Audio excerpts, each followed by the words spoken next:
Maul, Shadow Lord, chapters 3 and 4. Let's break it down.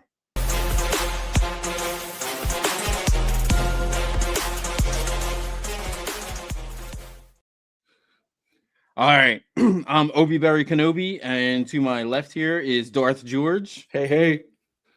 Homie, before we really dive into this, can we talk about the art on this show? Yeah, man. First of all, it looks phenomenal, but Mutant Mayhem style? Right? I think that's what it is. Like it's not quite Spider-Verse, which No, that would be crazy, by the way. Can you imagine lightsabers with Spider-Verse like effects and graphics? Crazy. That's what it started. Last week you were talking about how the lightsabers be crackling a little different. And I was like really paying attention to it, and like it hit me. I was like, that's Maul in like a Mutant Mayhem style, which I'm totally down for. I think I dig it. Yeah, it's not quite Clone Wars, and again, this Star Wars animation has definitely evolved and kind of with their audience and is starting to transcend into something truly special on the visual end of things. For sure. That being said, not just the visuals, I think some of the stuff that was laid out in these episodes, there was some really good fights, but there was also a lot of like lines dropped, some really good monologuing between Maul and the Twilight that I'm not going to call Talon just yet. Well, we got her name. Her name is what, Devin? Something like that. Yeah. No, I'm terrible. I was like, names. Oh, what's up with that? Past Kenner Power of the Force circa like 2001, I stopped learning Star Wars names, man. I just don't do it. I just caught it. Well, you got the Two Boots guy last time, though. Well, his name was Two Boots, and he was wearing some whack ass Air Force Ones that were day glow. Every time I heard him say it, I'm like, Mike, why'd you have to bring it? Because I would have went right over my head the whole time. But I'm like, oh, he said it so clean this time, but like Two Boots. Yeah. Like, oh, this is nuts.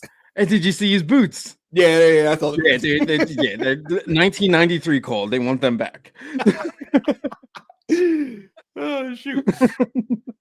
But anyway, so the Twilight Girl, she escapes and she starts wandering around, and she kind of stumbles across Maul sitting like a samurai in front of like this really kind of intricate like tea table.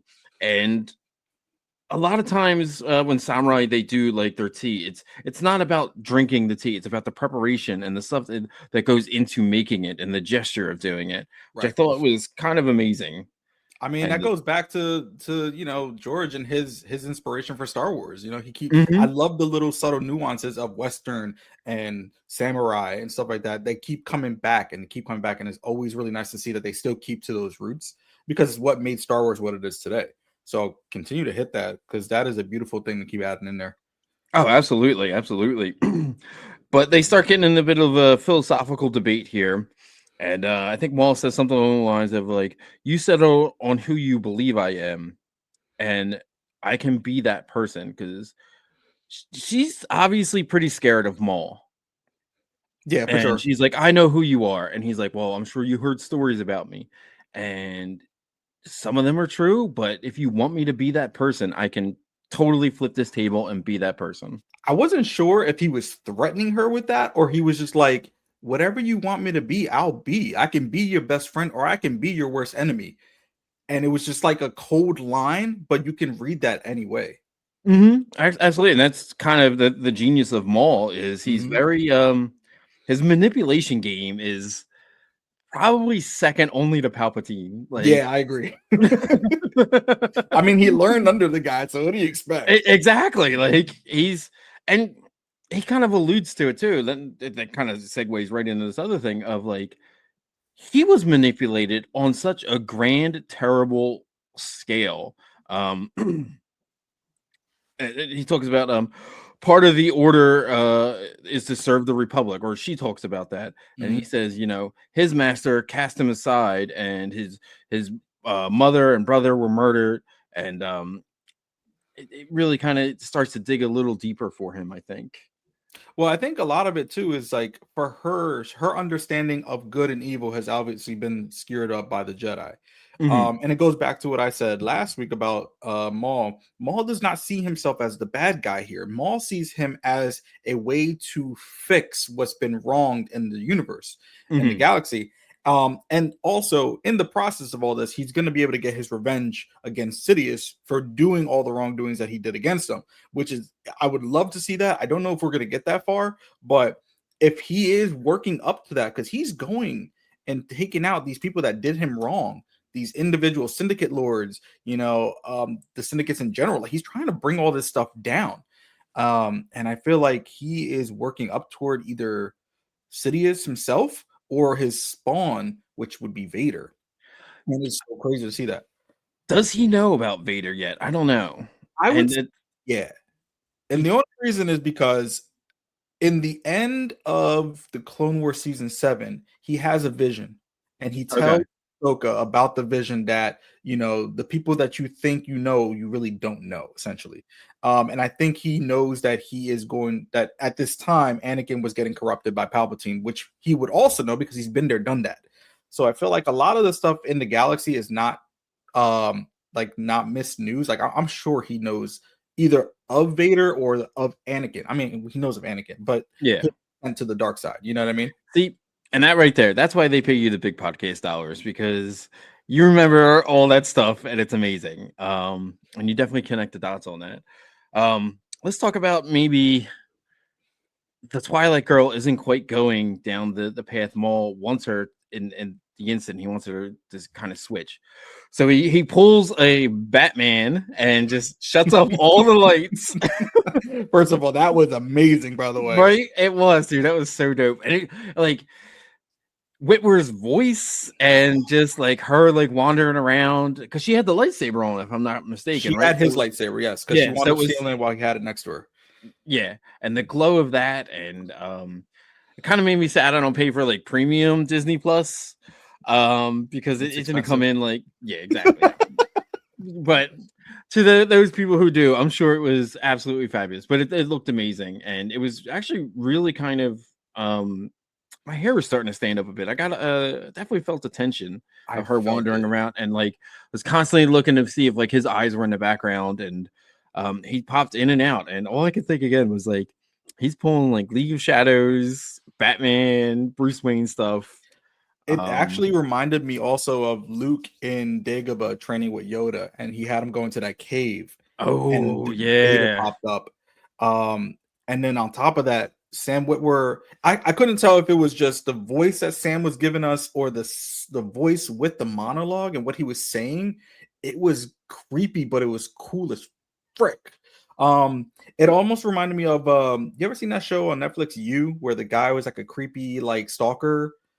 This the Um, I've heard about it. Someone tried to get me to watch it. I never watched it. But yeah, he like gets these women and then like kind of like takes out the bad people in their lives. Yeah, And well, when he yeah. does it, he has this like poetic love like speech. Like he does it to Hmm. every female that he sees. He freaking loves them. But when he speaks of them, it's very poetic. And Maul was giving very poetic in this monologue that he was giving to this girl. Like it was like ghostly, Hmm. but it smacked. I sat there and I got freaking goosebumps, and I'm like, this is Maul at his peak. Yeah, Like, absolutely. This is the mall we've all known was really there.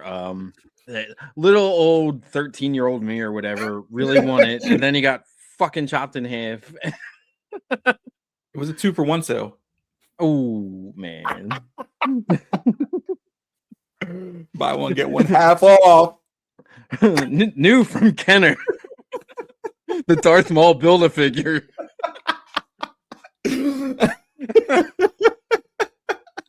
Oh, don't Mommy, I broke don't my Maul. No, you didn't. yeah, don't laugh at my jokes, guys. That was not funny. Yeah, no, it's pretty bad. It's bad. It's bad. It's bad. Speaking of pretty bad, we got all this kind of monologue going on, and him trying to like, I don't want to say seduce, but twist this girl to the dark ways. Mhm. And on the other side of this, we have our kind of like shitty kind of gray area cops kind of going on. We have our All right, Harvey Bullock. I'm gonna do another Batman reference. That's me. That's what Go for it. I get You always like a do. nickel. Yep. Sorry. But he's definitely isn't the best cop in the world, and he's probably done some bad shit. But he's kind of starting to second guess things and really kind of not want the Empire to come in. And we got Two Boots there, and he's going with that basic programming. Yep. They should call him Ugg Boots and not Two Boots because he is basic as fuck. He does not understand outside of his programming that there's different nuances and nobody wants the Empire here. Well, so I think with him, he still thinks the Empire is like the Republic. And the guys tell him, like, it's not, bro. Trust me. And then we wind up finding out that it's, the guy was married to somebody who was in part of the Imperial. I don't know if she was an ISB agent or whatever, but we see that there's a disconnect. This man does not like the Empire for nothing. Nope. And so with his droid starting to like, hey, we're going to call the Empire. He's like, no. You know what I mean? He's like, don't do it. Don't do it. Bad droid. But yeah, it's crazy. Like I can see why the droid would want to, but even the captain's like, hey, listen, look, like I don't want to call him in as much as you do. Like, let's try to figure this out on our own. This is our turf. Let's get it right. Yeah, exactly. Like everyone understands. Like obviously they saw Andor. They understand how that show works, and the Empire is kind of like the clap. Like it doesn't leave once it's there. It just claps back. Exactly.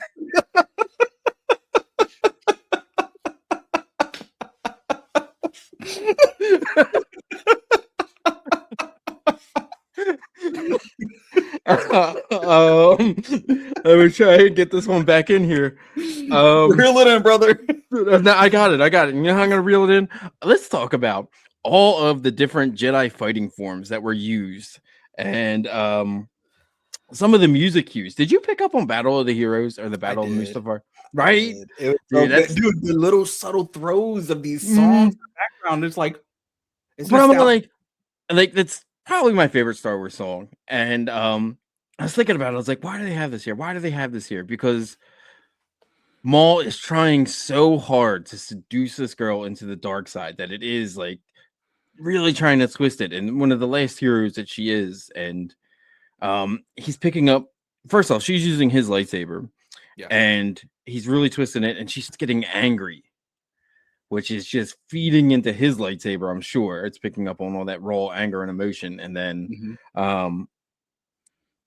again, he starts fighting. They're on the bridge or whatever, and he's like just straight like Dooku and like hand behind his back, like fencing. And this she's going full beast mode. She's trying her hardest, and it's just not doing anything. And he does to that. Yeah. Because if you look at it, you said it like Dooku, right? Dooku was the best duelist ever, right? But whenever you saw those stands, it was always between a master and apprentice. The master was always showing, I don't need to have this crazy setup. I can just, read your movements or whatever. And it goes back into Ahsoka season 1 with Anakin and Ahsoka on that bridge in the afterworld, and he fights her, and he's very chill about it. He's doing his big swings, but he's very like, I don't really need to do too much. I can take you out. And that whole scene, the parallels between those two scenes, man, has me having a theory about what Maul's future is. I'm going to get to that later now, maybe in another episode. But text me. I'll text you what I'm thinking. But yeah, there's a parallel between, for me, the Ahsoka and Anakin fight on that bridge, and the Maul and this girl Devin on this. I didn't even think of that. You're spot on. I'm diving in, brother. Yeah, no, well, because of like Battle of the Heroes, like it made me think of like the dichotomy between Anakin and Obi-Wan fighting. But I didn't even like. You're spot on about the world beyond there. One other thing I caught up on this episode, and this is just me, and again I'm gonna bring it back to Batman. Hard Times Kermit the Frog Jedi guy. That's General Swanwick from Batman vs Superman and from like Man of Steel. I was listening to, I was like, that dude sells Allstate insurance. I said the same thing. I'm like, why does he sound like the Allstate guy? Like, are you in good hands? Like, right. I was I'm glad I'm not the only one that thought that, because I thought I was going crazy, and I then I was like, wanted to look it up, and I never I got a know that, chance. I know that, I know that. It finally clicked. I was like, oh, it's Swanson. And then like I went one over it. I was like, I don't need no insurance. I got my insurance. I ain't The doing insurance was Allstate. the Jedi, and the Jedi are gone. No Right? insurance for you. Dude, Anakin ran them premiums up. Oh man. So let's cut over to chapter 4. Chapter Um 4. which kind of goes they start with the little fish dude. I'm terrible with names here, but Davos, but well, I don't know, whatever. yeah, Blue guy. we're gonna call him Hush Puppy from Long John Silver's because he ain't shit. Um, he's captured, and I guess the plan is for him to go in, so Maul can attack the head of the pike. And this plan is kind of going pretty good, and the guy comes in, and Maul kind of jumps down from the ship, and he's got the cloak on, and I was like, that looks just like the cloak he wore on Tatooine, and da da da da da. And I was like, he starts like busting out of the ship, and then he gets stunned. I'm like, this can't be. I thought the same thing. I was like, that wasn't him. Yeah, There was no way. yeah, nope, not at all. And I was like, I don't know if he's gonna like plan to get up from being stunned. I didn't even think about the other Zabrats. I forgot Because about them the too. dude was swinging this lightsaber pretty dang good. He was on point. He was on point. Yeah. I mean, good warrior. Obviously, Zabrak's a really good warrior Mhm. faction in the universe. So, but yeah, that was too easy. It Yeah. was too easy, and it was just like, That no, was this is too not. easy. That's not how this guy goes out. Like, we're talking about the guy Yeah. who fought Jedi's, Sith Lords. Like, this Mhm. guy has the almost, like you said, he's probably second to Dooku when it comes to dueling. Yeah. But for him to get zapped and paralyzed, nah, not working for No. me. No. And then it, like, also he came out of the thing, and I noticed he only had like the one saber, and I'm like, it really started to play with me. So we cut to little Long John there is trying to plead his case to the head of the Pikes, and then the door burst open. There's the red glow, and not since what was the Rise of Skywalker have we seen a lightsaber not in someone's hand be used so deadly. Mm-hmm. He switched it on, diced up the dude as he was bringing it over with the saber throw. That was next level. I love It that. was. I think this guy has been just like on a whole nother level with his scenes where he's just Mhm. going ahead and massacring everybody. Like, Maul is the goat, bro.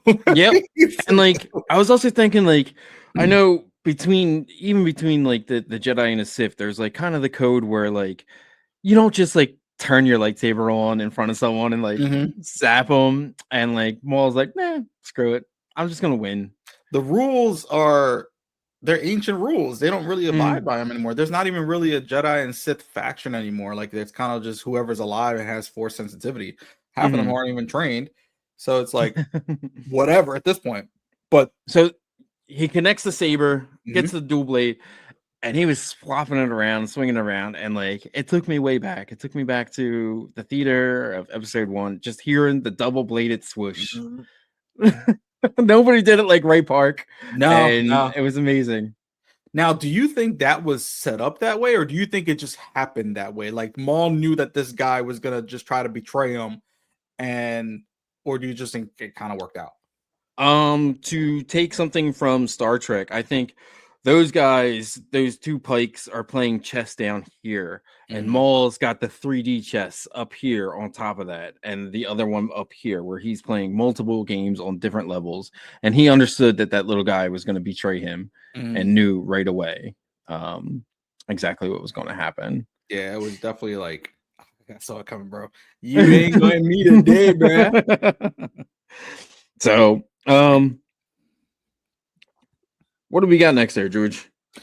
So we wound up finding out that trying to think. So the police chief winds up getting word from somebody. I don't know. Somebody must have gave him some details about where Maul would be hiding. Mhm. Oh, it Um, was the working girl. the working girl, yeah. So she wound up getting the coordinates to where Maul was at. We Mhm. get a raid set up, but before the raid happens, Two Boots gets shut down. Right? And, like, That was cold. That was kind of cold, but First of all, you have a robot that is hiding the pictures of his partner. I know, dude. I was like, that sounded like an episode of The Office or something. Like, I was like, wow, that's you're my best sad. friend.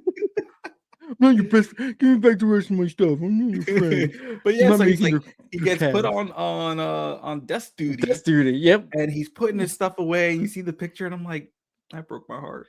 Right. He's sitting right across from him too, and Yep. he's just like.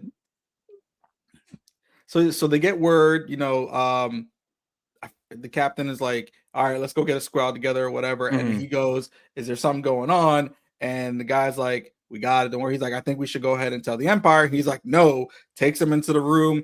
I think they still kind of got notified though, if I'm not mistaken, because I don't think. Yeah, by the end of the episode, of course. Yeah. So it's like, oh yeah, I forgot about that shit. But yeah, he goes in there and he shuts him down. I'm like, that's the only thing about droids is like, you guys think you have so much control until I turn that power off.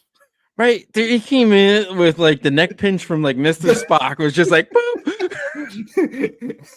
He was like, goodbye. Yep. Go to sleep. Shh. He didn't even have to do all that. He was like, click. I'm surprised I don't got a remote control. Oh shit. Yeah, they go ahead and hit this raid. Yep. And talk about like, not only is Maul there. Well, Maul's got the what do you want to call it? The hologram thing going. Yeah. But then he's like, really? You think you guys are going to outmatch me?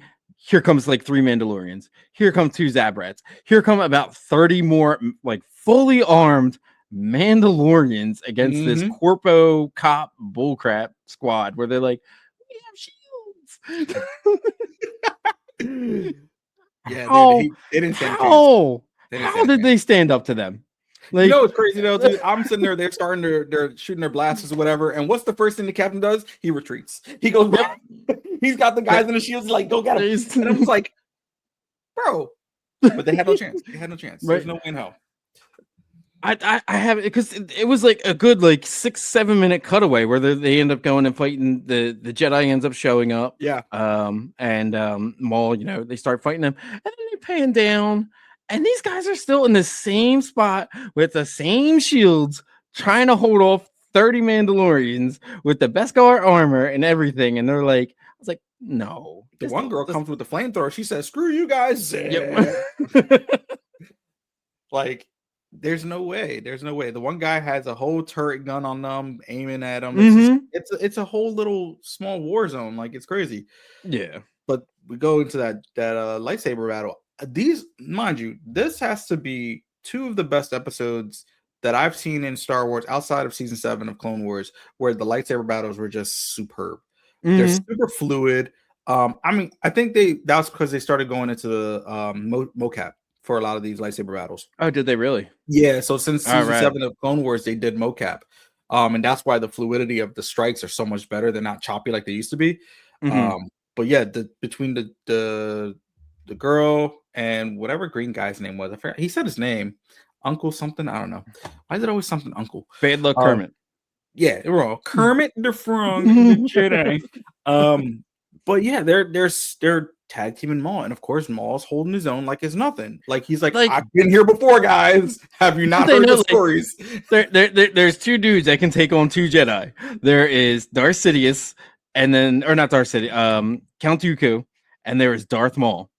Who is my man took out Qui-Gon Jinn while holding off Obi-Wan Kenobi. You really think this little Padawan girl and Allstate is going to hold off Darth Maul? No, my dude. No, you heard the stories. It was a nice try though. I give him a A for effort, but God, and he's even doing some of the same things. He ended up pushing her off, so she would be holding on so he could focus on him. And he ends up knocking him down, and he's looking at him, and I think he hesitated on purpose because he wants to get the girl. Well, exactly. He knew she would come in, and he didn't want to quite kill the Jedi, and wanted to give her something where she could go back. And I don't quite know his game with that, but I think he hesitated on purpose. Yeah, and didn't jump down and do the killing strike. If he wanted to, he could have just took her out. Like this could have been a done deal. This kid would have been like, "Oh my god, I got killed by Maul," ooh. And it would have been the end of the Jedi for this episode or for this show because we don't know Dude, if there's any they more. would have been sitting in Force Heaven. It would have been them and Qui-Gon like, oh, got you too. Yep. He would just be like, "Why'd you even try? Why'd you even try?" But yeah, it was just like, but they right wound up through the getting chest. away. Yep, right through the chest. You can't even do that anymore because like Star Wars is so funny when it comes to like lightsaber hits now, where it's like, "Oh, I just got injured. I'm not dead." Ooh. Stupid. Well, don't you know, Stupid. like Inquisitors can rearrange their organs? Come on. Yeah, just little force powers, man. It's cool. Stupid. So she saves him. Maul catches up with the Mandalorians and they're escaping, and Maul's ripping through that tunnel, and he's holds up the ceiling. He's gonna push him in, or no, yeah, he's gonna pull down the ceiling so they can get away. And they start playing the Maul drum beat. I don't know if you caught that. Where it's like boom, boom, boom, boom, boom, boom, and I was like, yes, John Williams, buddy, just bring it in. The score horror mic is back again. I loved it. I loved it. Yeah. And then we cut to the wide pan out of this whole city and that looming shadow. Actually, you know what? Before that, the cleanup crew ends up coming in to the complete massacre of the corpo cops and the Mandalorians, and they start bringing people out on stretchers.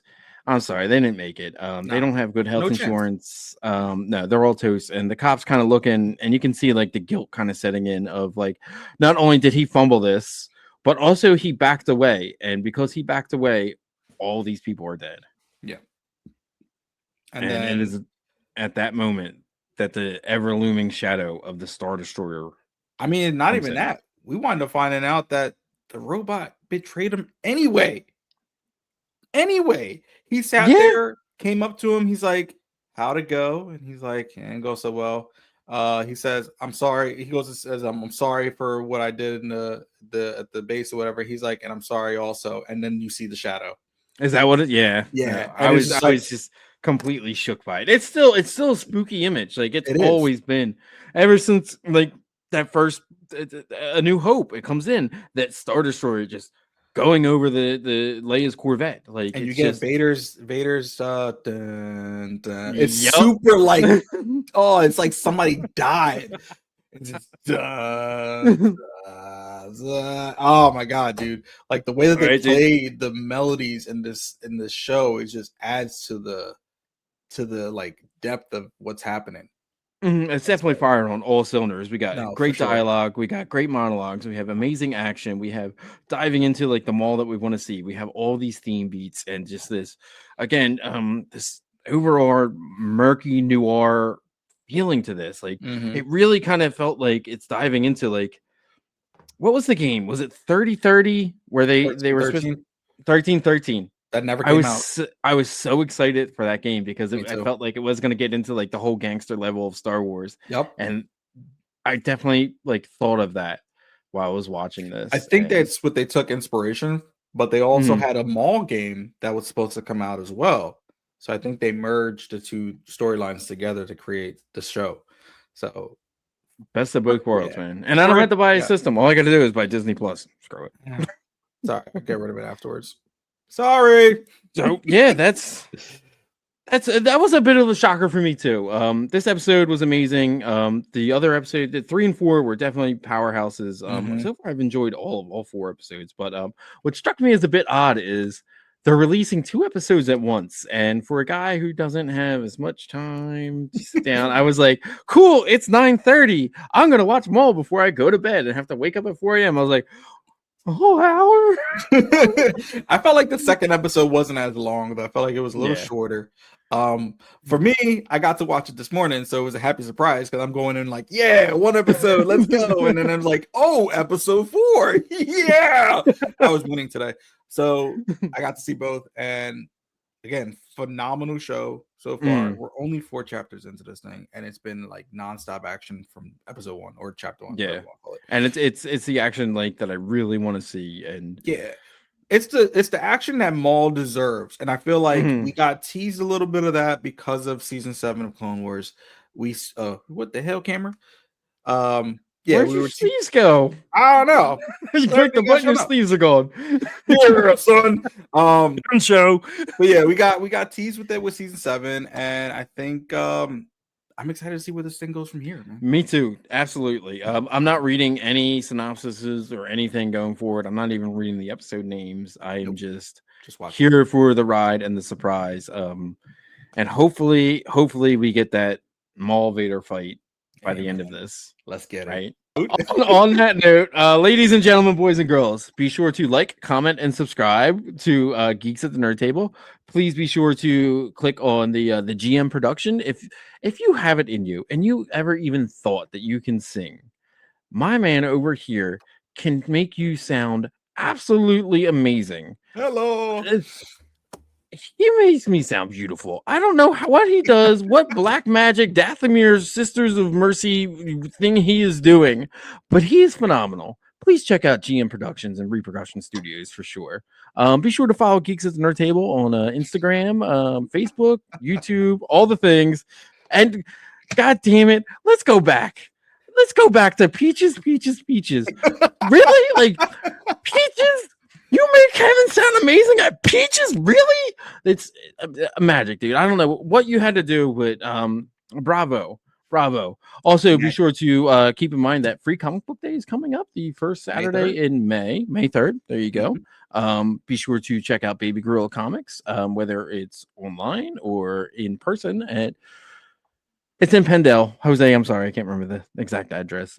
Plus dyslexia, whatever. And be sure to check out Jose's Street Light Confessions, a podcast about some of the heavier stuff that men have to deal with. So on that note, be sure to tune in next time.